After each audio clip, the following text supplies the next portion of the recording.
Friends, last వీడియోలో మనం itertools count గురించి బేసిక్స్ చూసాము. ఇప్పుడు సపోజ్ ఎక్కడ యూస్ చేయగలం అనేది చూద్దాం.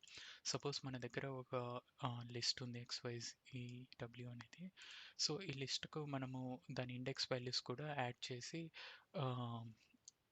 లిస్ట్ టపుల్ ఆఫ్ లిస్ట్గా కన్వర్ట్ చేయాలి. సో అలాంటప్పుడు మనకు వైల్ లూప్ యూస్ చేసుకొని లైక్ పాస్ చేసుకునే బదులు ఇలా itertools.count యూస్ చేస్తే సో ఇక్కడ ఎన్ని వాల్యూస్ ఉన్నాయో అంత కౌంట్ జనరేట్ అవుతుంది. సో ఇప్పుడు మనం ఇది రన్ చేసామంటే లెట్స్ సే ఇది తగ్గించేసి 2 పెడతాం.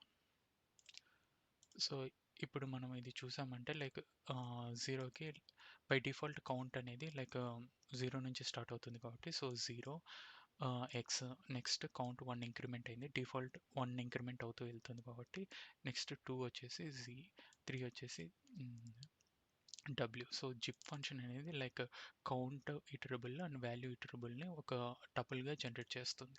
లిస్ట్ ఫంక్షన్ అనేది లైక్ టపుల్స్ అన్నిటిని ఒక లిస్ట్గా